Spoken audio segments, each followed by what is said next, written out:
الحمدللہ والصلاة والسلام علی رسول اللہ وعلی آلہ وصحبہ ومن اہتدی بہدہ اما بعد اعوذ باللہ من الشیطان الرجیم ما اصاب من مصیبت فی الارض ولا فی انفسکم الا فی کتاب من قبل ان نبرأها ان ذلك علی اللہ یسیر لکی لا تأسوا علی ما فاتکم ولا تفرحوا بما آتاکم۔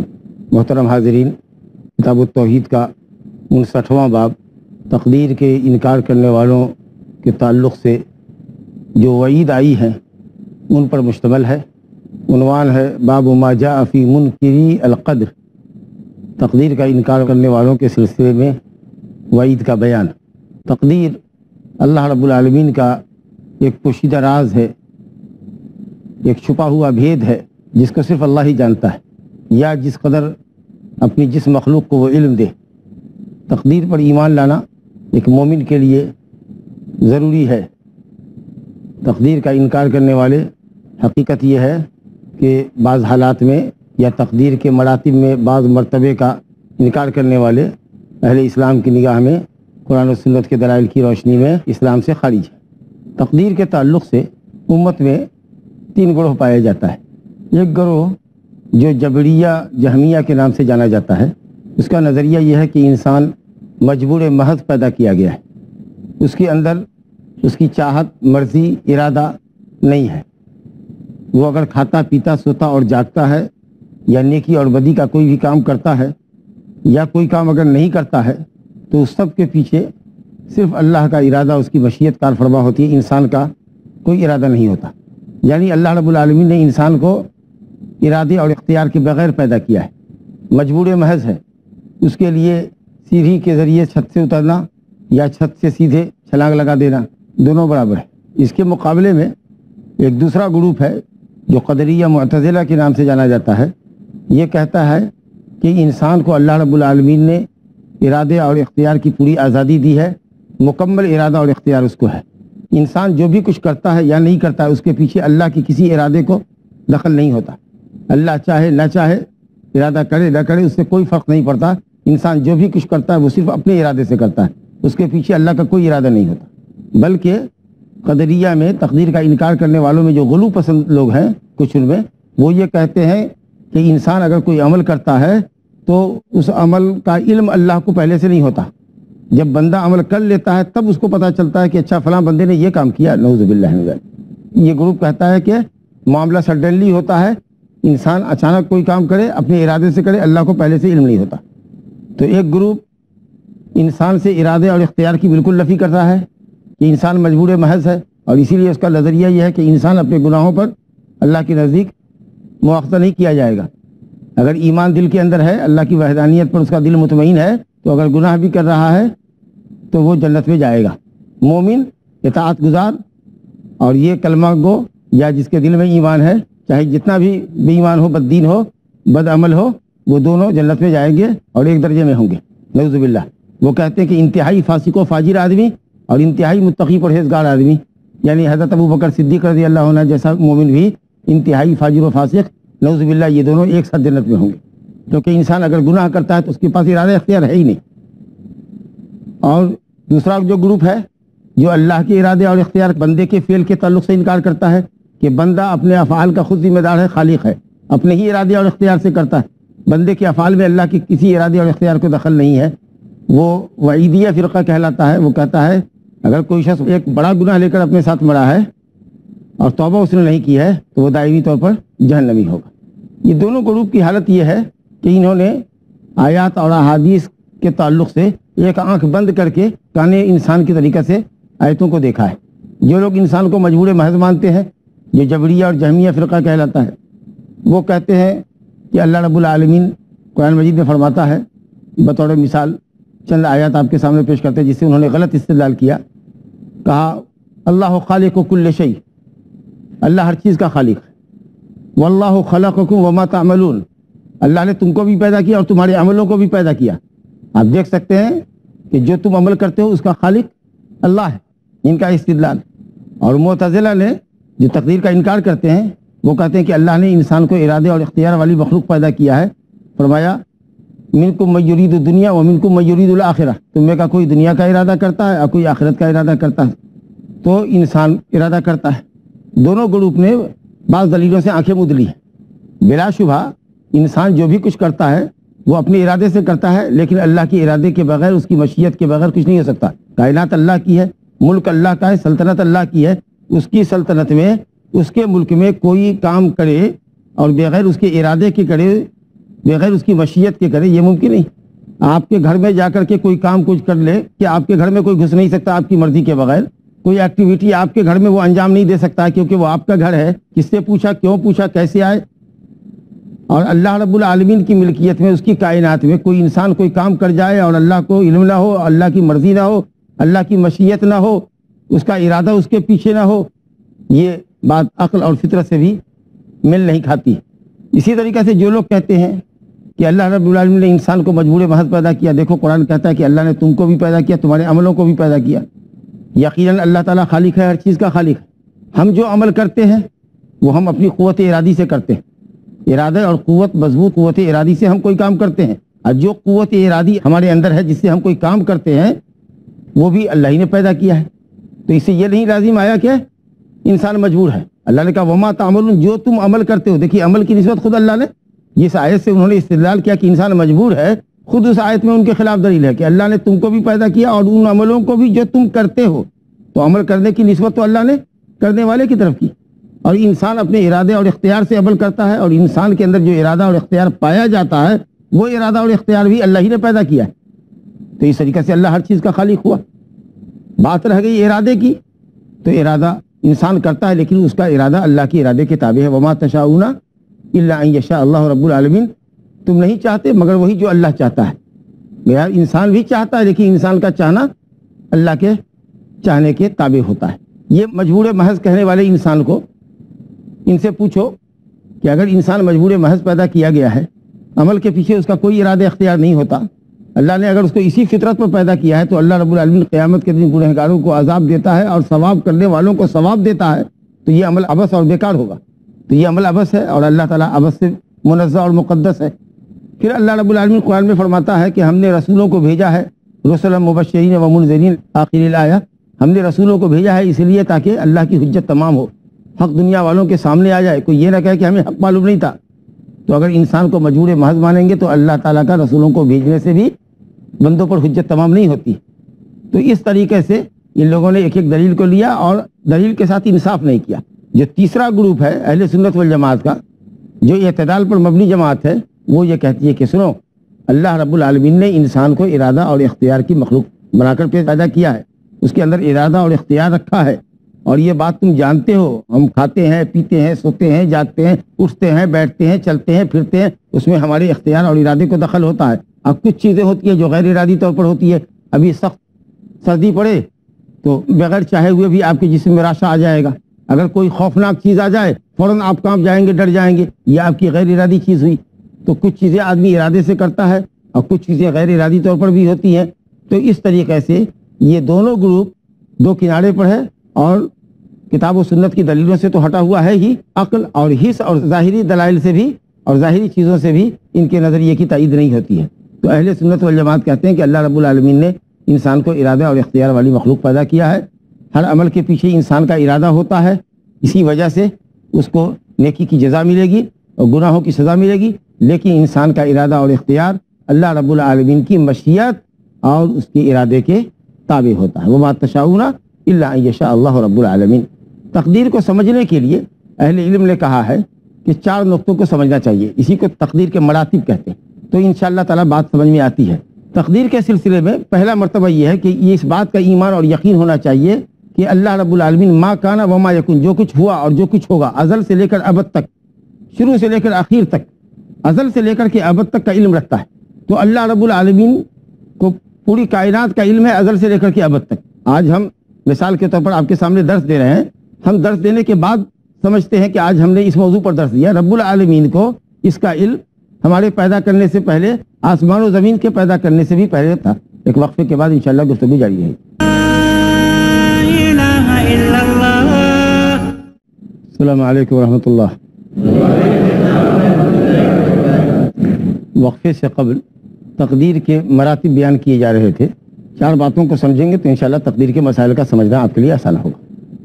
اللہ رب العالمین کے علم پر یقین ہونا چاہیے کہ جو کچھ شروع سے ہے، ازل سے لے کر ایک دم شروع سے لے کر ایک دم آخر تک، مالا نہایت لو، جس کی کوئی انتہا نہیں، سب علم اللہ کے پاس، کوئی چیز اس سے اچھل نہیں. ہم نے مثال دیا کہ ہم جو کوئی کام کرتے ہیں وہ ہمیں کرنے کے بعد پتہ چلتا ہے. اللہ رب العالمین کو روزی ازل سے معلوم ہے کہ کون مخلوق پیدا ہوگی، کیا کرے گی، کب کیا کرے گی، اس کا علم ہر چیز کو محیط ہے. اسی طریقے سے نمبر 2، جو چیز بھی اللہ نے جانا ہے، قیامت تک ہونے والی جو چیزیں ہیں، اللہ رب العالمین نے ایک کتاب میں اس کو تحریر کر دیا.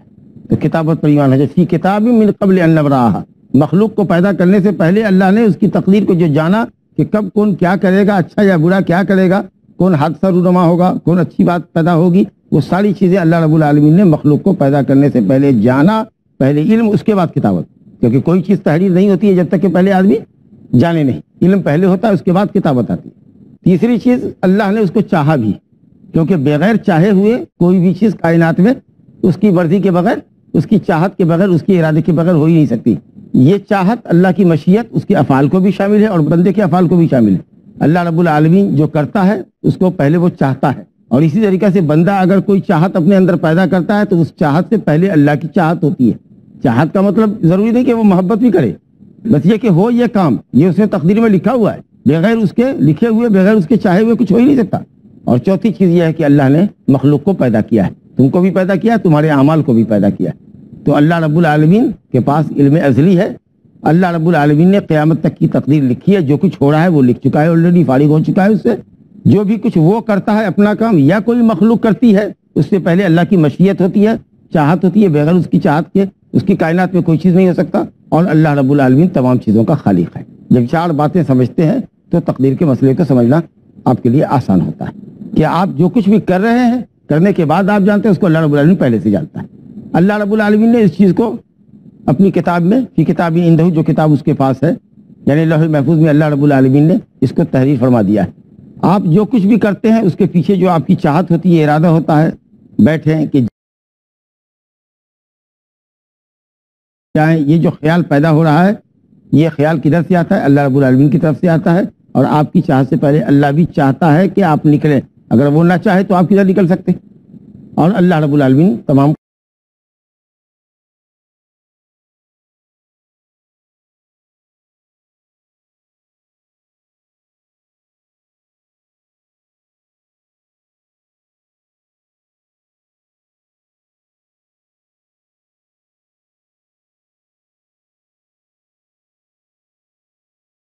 مؤلف رحمۃ اللہ علیہ نے حدیثیں پیش کی ہیں، لیکن ان حدیثوں کی تشریح سے پہلے ہم آپ کو یہ بتانا چاہیں گے کہ تقدیر پر ایمان لانے کا بہت بڑا فائدہ یہ ہے کہ اللہ رب العالمین کی ربوبیت پر جو ہمارا ایمان ہے کہ اللہ ہمارا رب ہے، خالق ہے، مالک ہے، مدبر ہے، کائنات کی تدبیر چلا رہا ہے، یہ اللہ کی ربوبیت مکمل ہوتی ہے. اگر تقدیر پر آپ کا ایمان نہ ہو تو اللہ کی ربوبیت کے عقیدے میں بہت بڑا خلل آپ کے.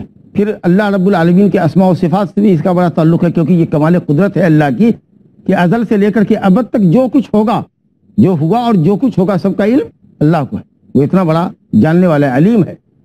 تو اللہ رب العالمین کی مشیت، اس کا ارادہ، اور یہ کہ وہ تمام مخلوقات کا خالق ہے اور تمام اشیاء کا اس کے پاس علم ہے. کوئی پتہ نہیں کھڑکتا، کوئی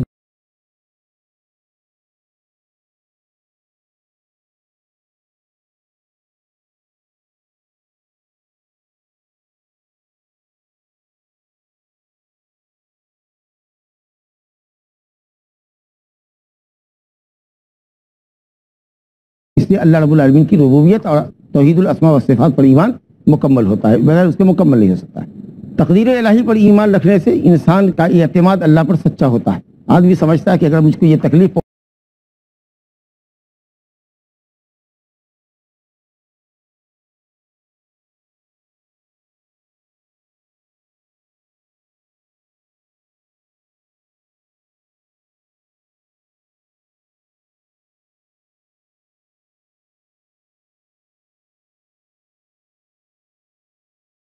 آدمی کے اندر اتراہٹ نہیں آتی. اگر کوئی کام آپ نے اچھا کیا جس پر آپ کی تعریف ہو رہی ہے، یا کوئی بڑی نعمت آپ کو ملی، یا بڑے مالدار آپ ہوئے، تو آپ کے اندر اتراہٹ نہیں آئے گی. آپ سمجھیں گے کہ یہ اللہ رب العالمین نے ہمارے مقدر کیا، یہ اس کا فضل ہے، یہ اس کا احسان ہے. اور اگر کوئی غم لاحق ہوگا تو آپ کے اندر صبر ہوگا، اطمینان ہوگا آپ کو کہ یہ مصیبت اللہ کی طرف سے آئی ہے، ٹالنے سے بھی نہیں ٹل سکتی تھی کیونکہ اللہ نے اس کا فیصلہ کر دیا تھا. تو حزن و ملال آپ کا کم ہوگا اور آپ کے قلب کو اطمینان ملے گا. اللہ تعالیٰ نے فرمایا سورہ حدید آیت نمبر 22-23 میں، ما اصاب من مصیبت فی الارض ولا فی انفسکم الا فی کتاب من قبل ان نبرأها ان ذلک علی اللہ یسیر. جو کچھ بھی کوئی مصیبت زمین میں پہنچتی ہے یا کسی کی جان میں پہنچتی ہے، یاد رکھو اللہ نے اس مصیبت کو پیدا کرنے سے پہلے، وجود بخشنے سے پہلے، مخلوق کو پیدا کرنے سے پہلے اللہ رب العالمین نے کتاب میں تحریر کر دیا ہے، تاکہ لکی لا تأسوا علی ما فاتکم، اگر کوئی چیز تم سے فوت ہو جاتی ہے، کوئی چیز تم کو حاصل نہیں ہوتی ہے، تو تم اس پر غم اندوہ نہ کرو، اتنا افسوس مت کرو کہ اپنے آپ کو ہلاکت میں ڈال دو. سمجھو کہ اللہ نے مقدر کیا تھا، مقدر کے فیصلے کو کوئی ٹال نہیں سکتا. اور اگر اللہ رب العالمین نے کوئی نعمت سے تمہیں نوازا ہے، خوشی نصیب فرمائی ہے، تو اتنا مت خوش ہو، اتنی مت اتراہٹ دکھاؤ کہ یہ لگے کہ صاحب یہ تمہارے قوت بازو کا نتیجہ ہے. سوچو کہ اللہ نے یہ مقدر کیا تھا اس لیے تم کو ملا. تو اس طریقہ سے آدمی کا بیلنس باقی رہتا ہے اور خوشی میں اتراہٹ نہیں بہت آتی، غرور اور کبر نہیں آتا، اور غم کے اندر ڈھارس ملتی ہے. اللہ کی تقدیر پر ایمان رکھنے سے بہت بڑی ڈھارس ملتی ہے، اور اس طریقہ سے اللہ کے اوپر بندے کا اعتماد مضبوط ہوتا ہے. یہ اور اس کے علاوہ بہت سی تقدیر الہی پر ایمان لانے کے فوائد ہیں. اب آئیے ہم حدیثوں کے ساتھ چلتے ہیں آپ کے ساتھ. ایک حدیث جو یہاں صاحب کتاب نے ذکر کی ہے، وہ حدیث حضرت عبداللہ بن عمر رضی اللہ عنہ سے مروی ہے. وہ اپنے والد عمر بن خطاب رضی اللہ عنہ سے روایت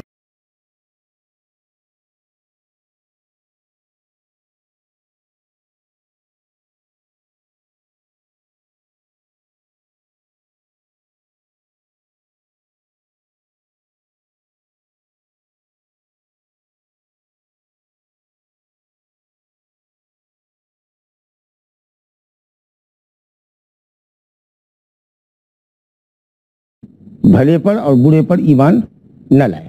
یہ بات انہوں نے کہی تھی اس موقع پر جب دو شخص نے ان سے تقدیر کے تعلق سے بات پوچھی تھی. حدیث صحیح مسلم کی ہے، کتاب الایمان کی پہلی حدیث ہے صحیح مسلم میں. یحییٰ بن یعمر اور حمید بن عبد الرحمن الحمیری یہ کہتے ہیں کہ ہم دونوں حج یا عمرہ کے واسطے گئے مکہ، اور ہمیں خیال ہوا کہ کوئی صحابی رسول اگر ملیں گے تو ہم ان سے پوچھیں گے. چنانچہ جب ہم گئے تو اللہ کے فضل و کرم سے حضرت عبداللہ بن عمر سے ملاقات ہوئی. وہ مسجد حرام میں داخل ہو رہے تھے، ہم دونوں بھی داخل ہوئے ساتھ. تو ہم ایک ہمارا ساتھی دائیں جانب اور ایک بائیں جانب ان کے لگ گیا، اور دونوں آدمی ان کے دونوں بازو میں لگ کر کے مسجد حرام میں داخل ہوئے. تو میں نے ان سے کہا کہ اے ابو عبد